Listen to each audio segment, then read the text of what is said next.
Oftentimes, concern has come up when a sample is run multiple times through different software, they get different answers. What are your thoughts on that?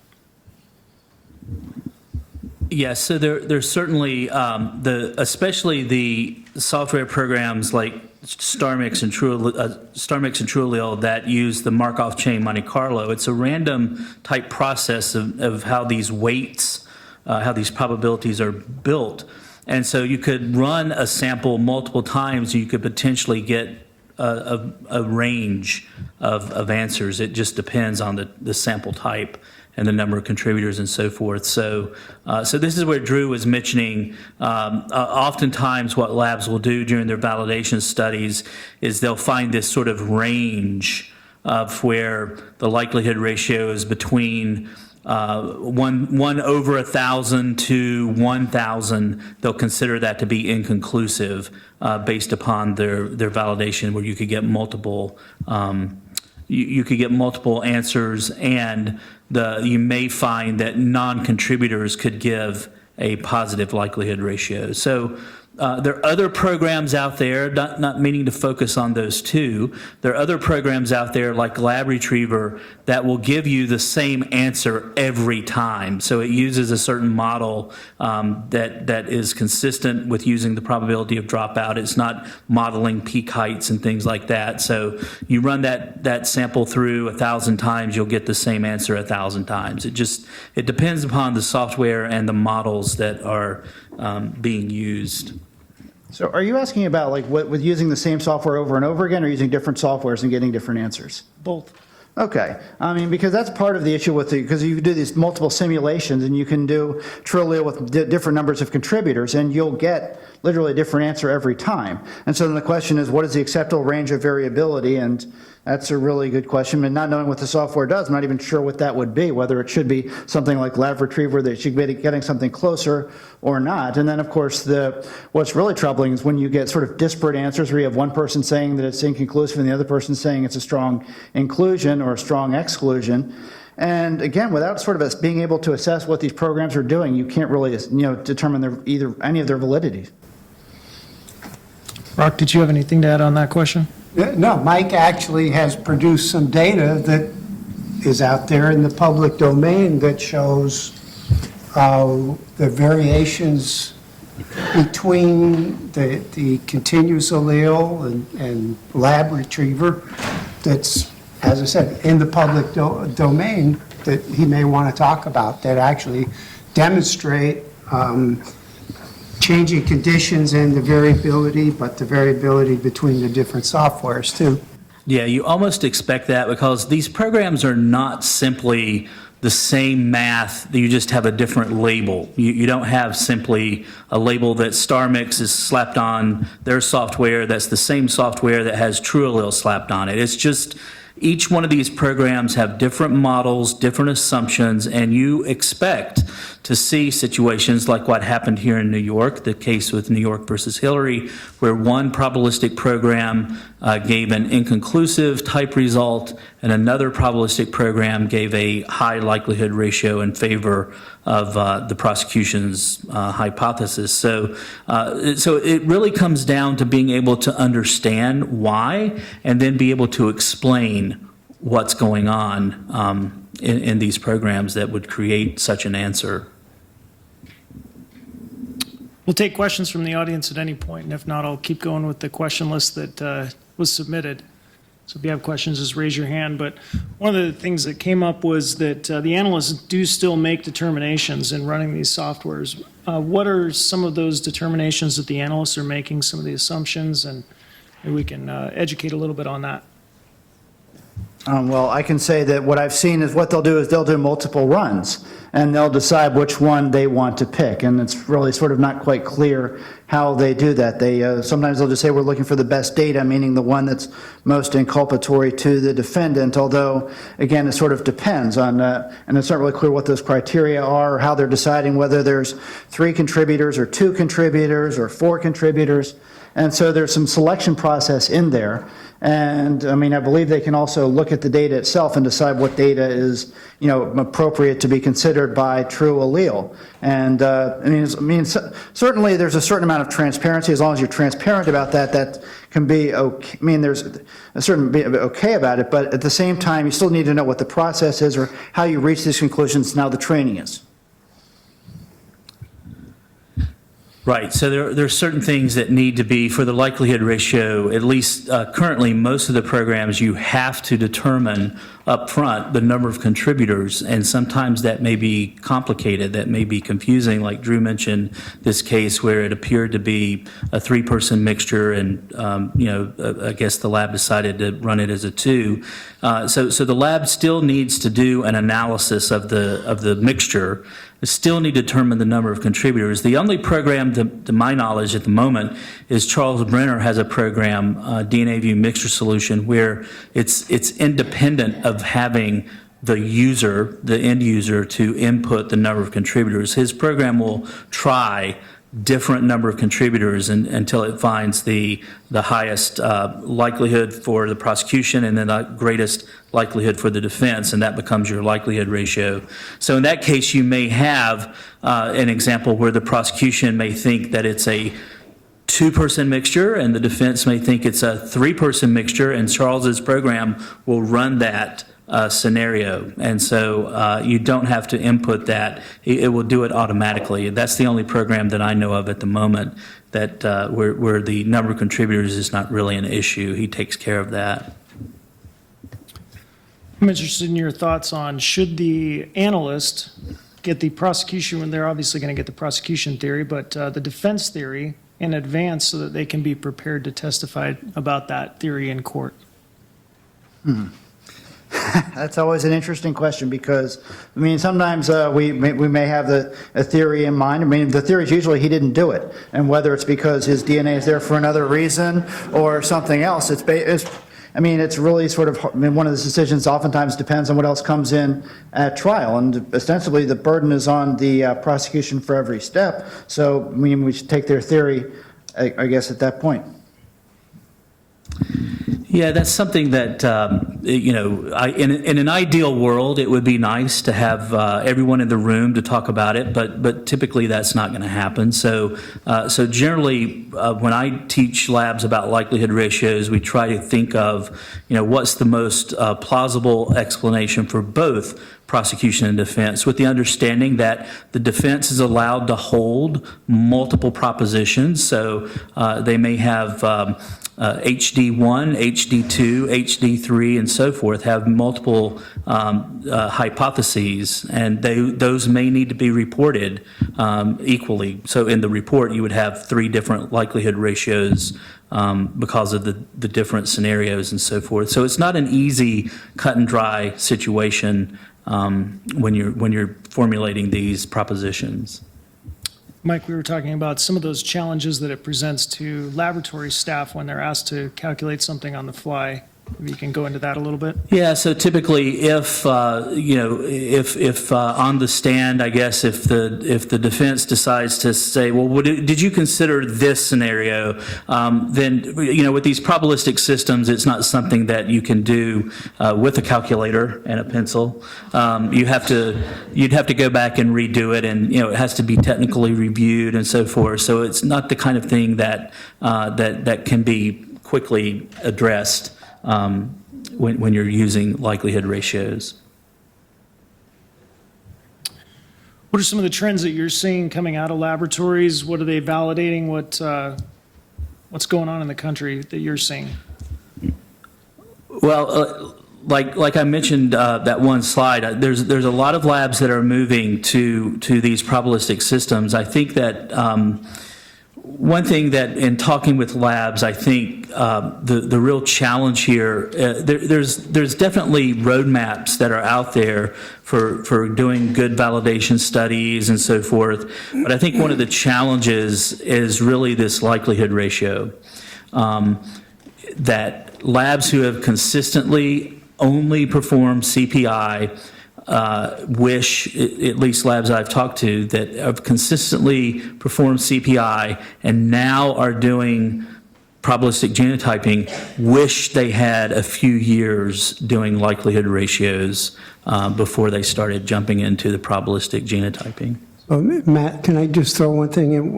One of the issues, and Mike will probably tell you how prevalent this is, labs that switch over to star mix, if they have a single source stain, they're going to generate a likelihood ratio.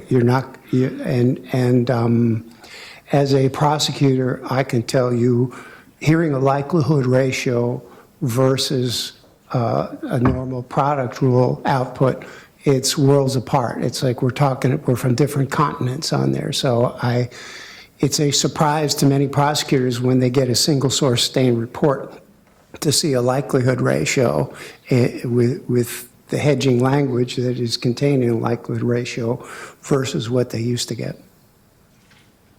I would also say that, I mean, at least up until about a month ago, I was on the forensics division in the state of Maryland, and so we would deal with labs across the state. And right now, Baltimore City are the only ones using probabilistic modeling, and I know the others are, they are switching over to likelihood ratio, like the Maryland State Police is using it, but I think they're far more reticent to jump into probabilistic modeling. They sort of want to see where this goes first. At least I just sort of think they want to get a feel for where things are going with it before they decide to embrace one particular software or another.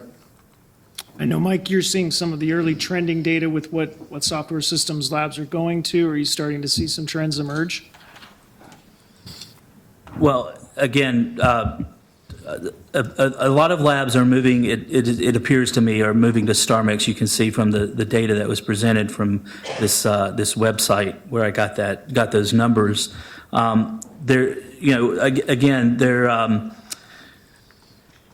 I think that the thought was that a lot of labs would potentially move to first the semi-continuous programs like Lab Retriever and LR Mix and so forth, because those are really programs that you can actually do by hand if you wanted to. If you had a lot of time to kill, you could calculate the likelihood ratio by hand using a probability of dropout and probability of drop in. But it seems to me that most labs are now moving, or at least looking toward the fully continuous models like StarMix and Charles Brenner's program and TrueAllele. And then there's a consortium led by Peter Gill in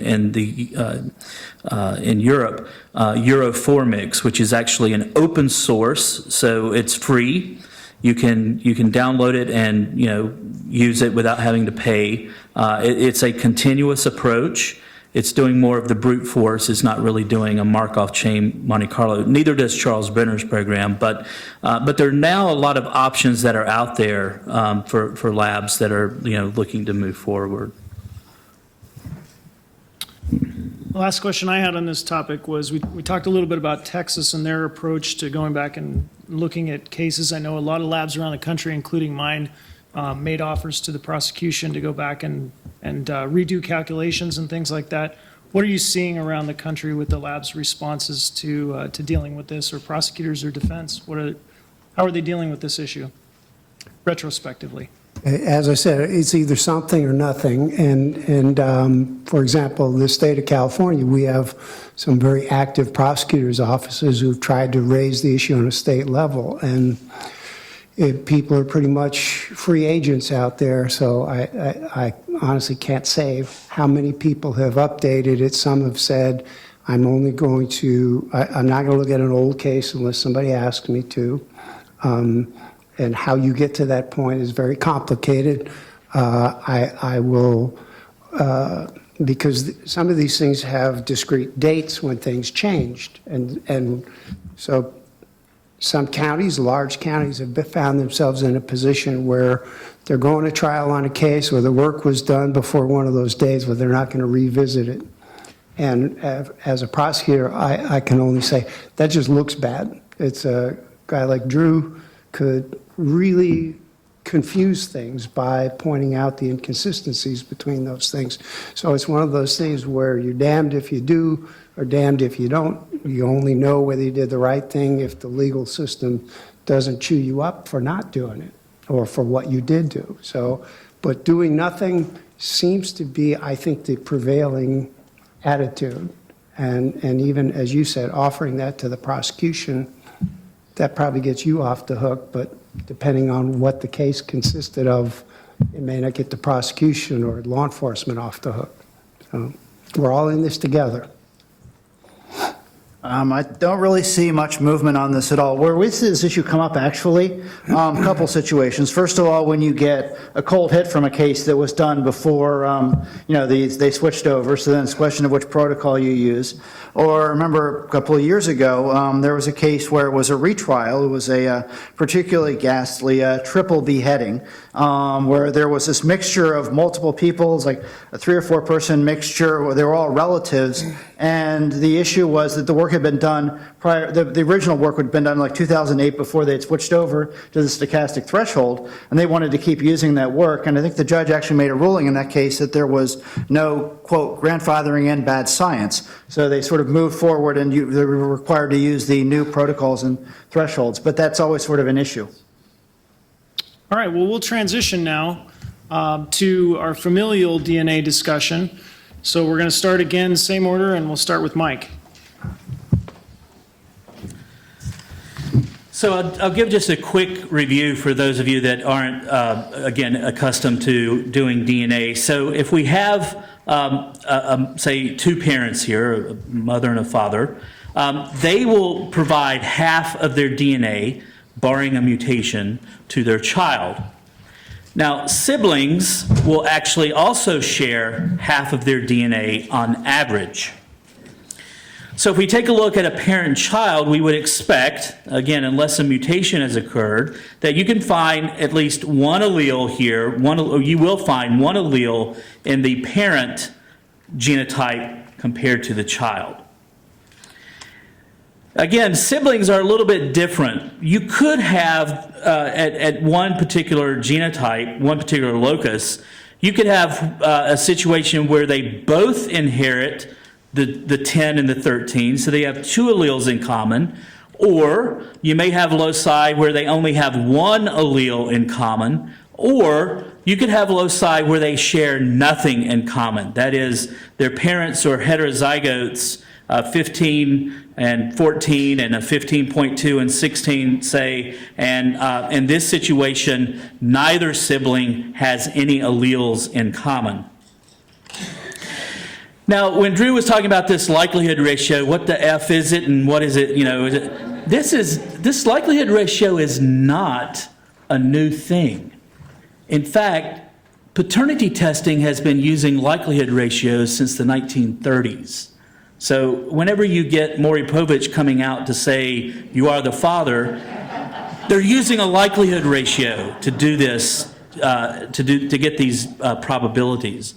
So the likelihood ratio or the kinship index or paternity index or SIB index, whatever, is simply the probability of the genotypes if they are related, parent to child or siblings, versus the probability of genotypes if they are unrelated. So we do a calculation of the statistic as if they were related, brothers, and then we do a calculation of the statistic as if they were 2 people off of the street, and you compare that ratio to get your index. So familial searching is simply taking, say, a child and searching through the database to find a potential father, or taking a sibling and trying to find a brother in the database. Now, you expect, if you have a child and you're searching against unrelated people, that likelihood ratio would be 0. It should be, then, much greater than 1 if you get a likelihood ratio that would support this type of relationship of parent to child. So you can see that, I'm going to reach over Matt here for just a second. You can see that when you use the 13 CODIS loci for parent to child, you get a likelihood ratio of about 4.5. This is 10 to the 4.5. We're looking at a log scale. So this is about 10 to the 4.5, or about 10,000 or so. When you add more loci, you can get larger numbers. But if you notice here in the full siblings, in the middle panel, the tail the tail end of siblings. Sometimes true siblings may actually look like unrelated people. So we're down here with the likelihood ratio that's less than 1. When the likelihood ratio is less than 1, that suggests they're unrelated, when in fact they may actually be related. So in a familial searching, you would simply look through the database and you would sort of rank the highest likelihood ratios that you would get. So this is, say, the true parent would give a likelihood ratio here of 45.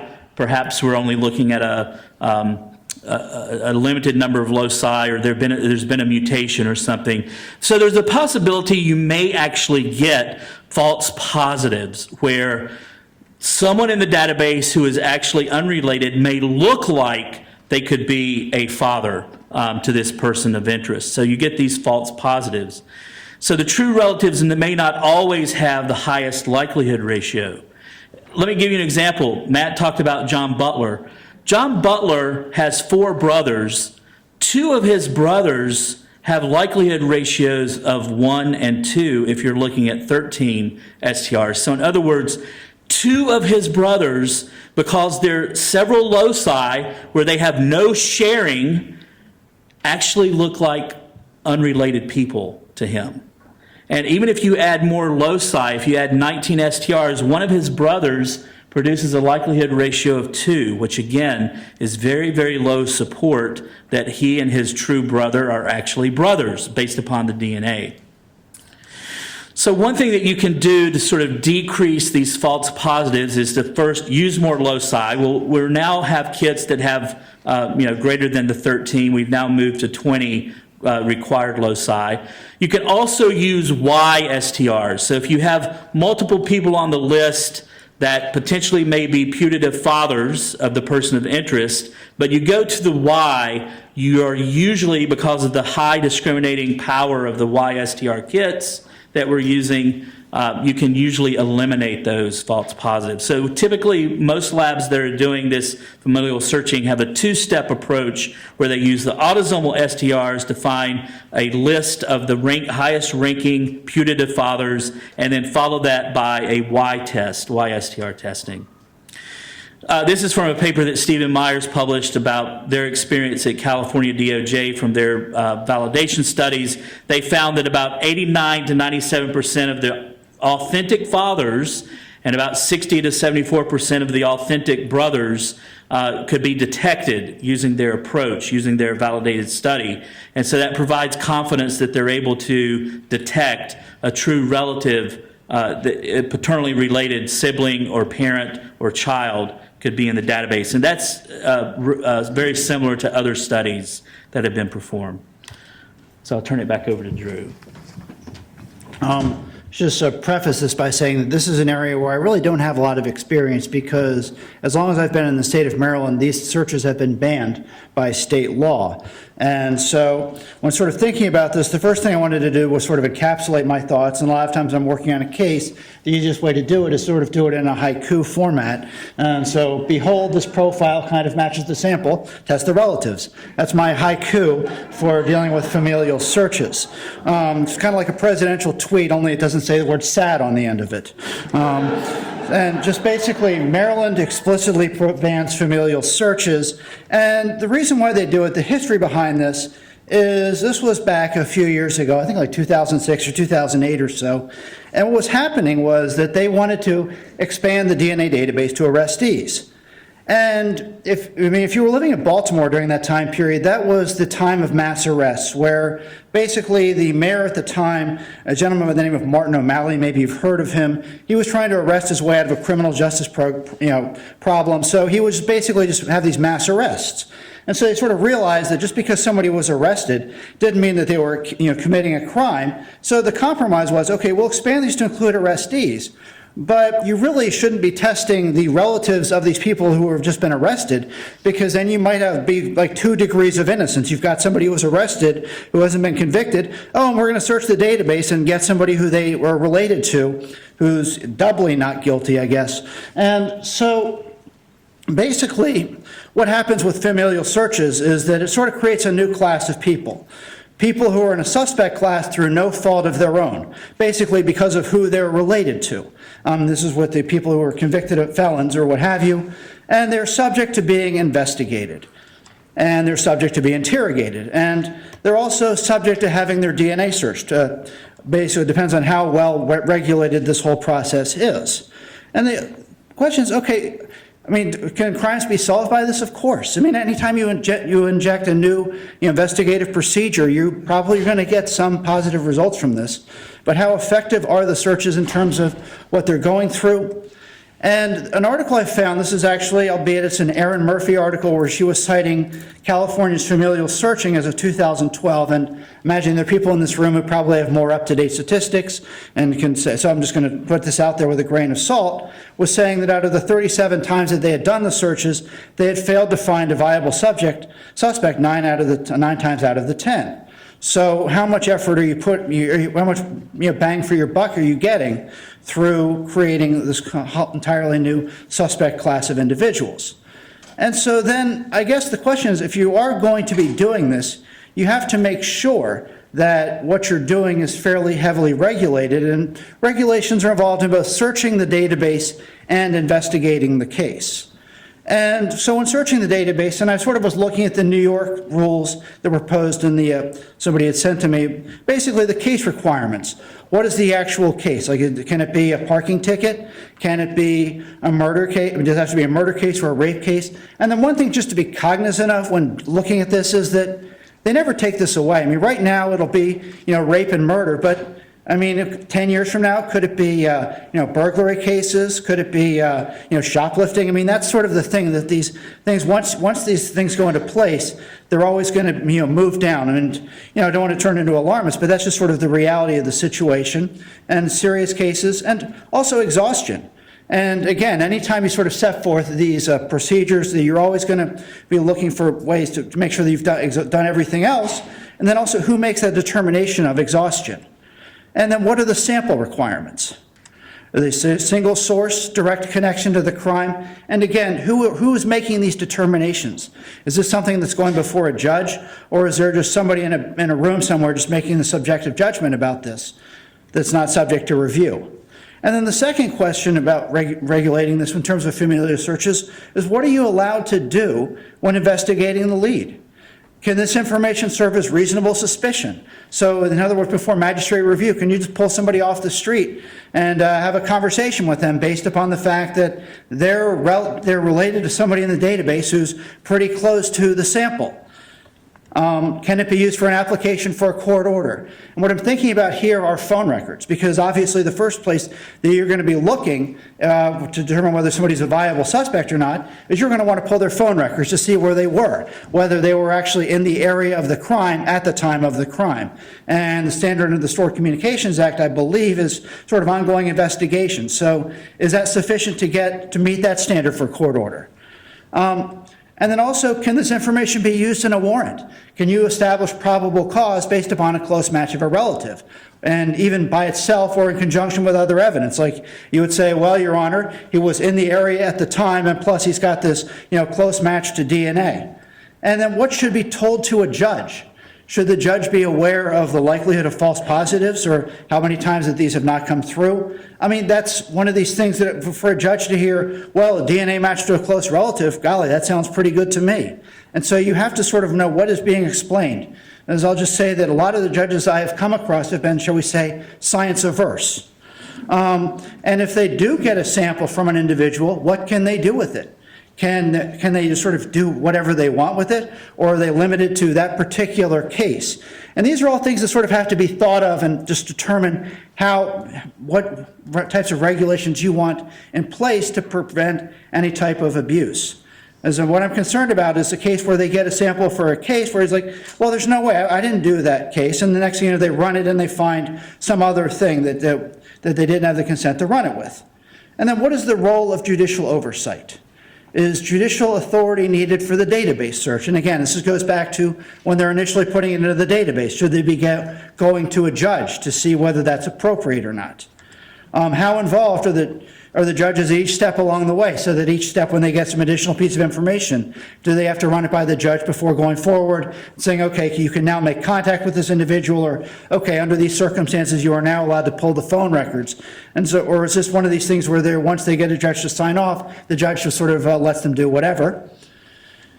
And then finally, I just want to say this needs to be a very thoughtful and deliberate process, because once you grant this power, you have to assume that use will expand, it will never contract. And again, you're putting people into a position where they're going to be, under suspicion for faults not of their own, because they're related to somebody who happens to be in the database. And whether or not they're the appropriate sample or not, they're just creating an entirely new group of people whose DNA is not really, through no fault of their own, basically subject to be scrutinized. That's pretty much all I have to say about that. Well, are most of you from New York? Is everybody from New York? Pretty much. So good, because this is coming down the road. It's here. I'm proud to say I had a role in getting it to this point. I see Chief Katrakis back there. So this is a good time to learn and ask questions if we haven't covered it. What I'm going to talk about is everything I said to the Forensic Commission back in February. And all this stuff is a matter of public record. If you have any questions, most of these points are right from what I said there. But before I do that, I want to tell you, we're banging it in California. This is Wednesday. 2 separate murdered body dumps connected by DNA. Read this story, and if you're a criminal defense attorney, ask those questions. And you'll see, we handle everything the same. There's no magic about familial searching except it's going to help us solve more cases. If you want to know the reality of what's going on, you're not going to get it from Aaron Murphy or any other law review article. What I found interesting, Drew explained how it came about in Maryland. And what's fascinating about how it came about in Maryland was, at the time, there were no familial DNA searching protocols to evaluate, to decide whether that was the right decision. That was the trade-off that O'Malley did to get the database expanded. And he had no basis for evaluating, and I've read the materials that were submitted in opposition to it. They're the kind of frantic things that you would expect to see in front of the legislature. So if you really want to find out what the practitioner's doing, here's a report that was generated by NIJ. I see, were you the project director? Was that your title? Yeah, no, you were. No, your name's in there somewhere. You can't disavow any connection to it. This is it. This is protocols. This is success stories. If you want to see the 4-part webinars, I think they're still available online. We invited defense attorneys from New York City to participate and contribute. We aired it all. So it is the single and pretty much only repository of information that you'll find, and it's 2 years old. Anybody from the federal government here, I wish the federal government would step in and start doing this instead of having a couple of retirees have to drive this bus. So it's a 2-step process.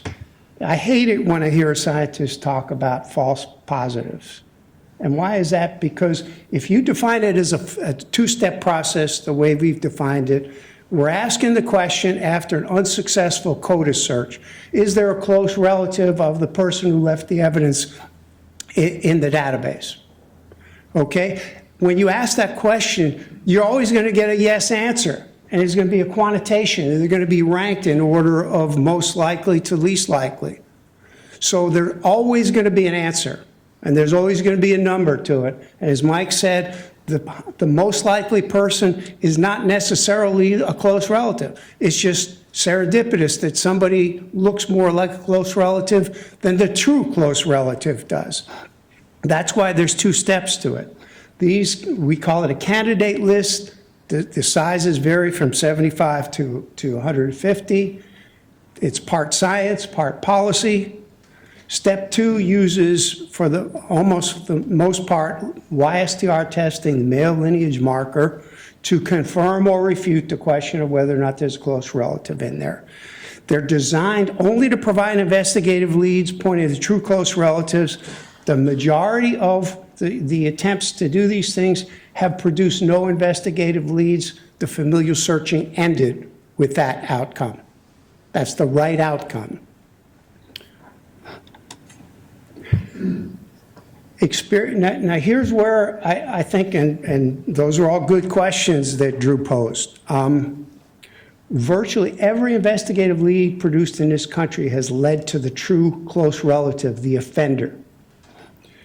Typically, the relative of the offender was very high on the candidate list. I'll show you the Grim Sleeper, the one from LA. No false leads have been produced so far. It's about 9 years of experience, okay? No samples were collected from family members who were not, in fact, the offender. In other words, they're not Rouston family members. It's really easy to say to a cop, it's somebody in this family. Okay, this guy was dead, this guy was in prison, you end up with one. I know if you're a defense attorney, you hate abandoned DNA, but it's here to stay. That's a typical part of the investigative process. Getting a search warrant for a family member is the stupidest, worst thing an investigator could do. Because now the guy knows and you have to cut him loose because now you have to type it. It's the worst thing to do as an investigator. The investigation in these is very much like cold hit investigations. Grim Sleeper. First time is the first one we did. Okay, we had a candidate list. There were no concordant Ys. End of a familial search investigation. Didn't work, huh? You know why it didn't work? Because the son wasn't in the database at the time. Every state has a mechanism to repeat these every 6 months or a year. New York's going to have something like this. I'll come back to that in a second. Occasionally, I mean, that last point's very powerful. When the close relative is not in there, the investigation ends at that point. Every once in a while, there's two concordant Ys. Those states that have pursued them have determined that those were in fact siblings. What does that show? This stuff works pretty well. Not only is it going to pick the right guy, but it's going to pick his brother too. So rousting innocent family members, not going to happen. Most critics, if you read any law review article or Aaron Murphy talk about false investigative leads, if it had ever happened, you'd see it on the front page of the New York Times, which is another poor source for information on this. And I've told Eli, whatever his name is, you guys know the courts reporter? Anyway, it's designed not to produce false leads. Among the 10 states using it, each state's protocol is fundamentally the same. There are a few different softwares out there. Nobody's ever compared or contrasted them, but their own validation shows that it works. So let's compare this with what Aaron Murphy said. Anecdotal success rates demonstrate it's been as efficient as CODIS, using CODIS success metrics, okay? For those of you familiar with CODIS, you need to understand if CODIS hits a serial murder, it counts each one of those individually, okay? And this is all in the final report, and it's discussed in the webinar series. Using the lower of the two, the data we used was from Colorado and from California. The lower of the two was 25%. And I presented this to the commission. That leaves about 13,000 crimes in New York that could be solved if familial searching was used on all the cases. And you could just multiply that. We have hundreds of thousands of crimes in this country. I think we generated that using older CODIS data, 300,000 cases we could solve. Double the amount that's being solved by CODIS. Now, here are the points. These are the important points. And I want you to ask questions if you don't like this or if you don't agree with me. There is nothing about familial searching that implicates anybody's Fourth Amendment rights. To put it another way, whatever rights you had before familial searching, you have those rights after familial searching. So even if you get the dumb judge who authorizes you to do something, if something comes from that, you're going to have to go to court and justify it under the Fourth Amendment. So to develop that right in the context of familial searching, everything that happens when the investigative lead is given to law enforcement is subject to Fourth Amendment scrutiny. So there's no difference. Grim Sleeper number 2. Search, the software search rank, 1 concordant Y. Okay, many of these were the same that were on the list the first time, a year earlier. The guy we end up knowing was the killer, or the son of the killer. He's number 3 on the list, which demonstrates my point. It's not always the guy at number 1, or that's all we'd ever do. We talked to the lab people and said, this looks like a father-son, because half you inherit half from your mom, half from your dad. You look at how old the cases are, you look at how old the guy in the database is, and brilliant, it's got to be the dad. The dad lives right in the middle of where all these women were being murdered and dumped. They surveilled the father. Great film clip where the cops are acting like waiters and busboys in a pizza joint. They collect stuff from them. That's what they end up typing. Was the Fourth Amendment violated? Well, they got to litigate that. And the Fourth Amendment wasn't violated. So that's living proof. And every case has a very similar succession. They had a motion to suppress the abandoned DNA. It was denied. He went to trial. He was convicted. The jury never heard about the familial search, just like in most states, jurors never hear about cold hits. Okay? So there have been a handful of prosecutions based on familial search investigative leads. There's never been a legal challenge to it. So I challenge every one of you to, if you're a criminal defense attorney or an academic, what legal challenge would you make to this, given how I've explained that it's happened? There is simply no cognizable legal issue that you can mount a legal challenge to the collection of that evidence, except for the collection of the evidence. And that's why there's been no legal challenge to it. Of the 10 states using familial searching, every state looked at their own law and said, yes, we're not explicitly authorized, but we're implicitly authorized as part of the self-regulation that most states are empowered to do in deciding what they do with their state offender database. That's why there's no legislation involved in any of these states. New York is unique because it had this forensic commission. That's why it's taken a while to bounce back and forth between the commission, the DNA subcommittee, now back to the commission. June 16th is the next hearing, but the recommendation made by the DNA subcommittee is binding. It's going to happen. It's going to happen. And if you're a prosecutor, I hope you get one of these cases. I know New York has a ton of them that they're going to submit. Opponents urge that it must be legislatively authorized, at the same time raising constitutional questions. Drew didn't raise constitutional questions about it, but I just need to point out, you can't have it both ways. You can't legislate away somebody's Fourth Amendment rights.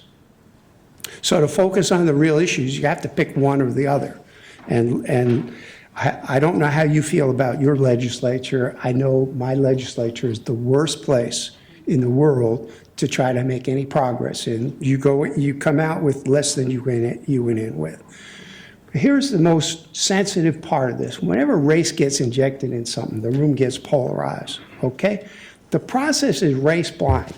It's not picking you out because you have the same racial background. It's picking you out because you're a close family member and without knowing or caring what the race of the person is. Thank you.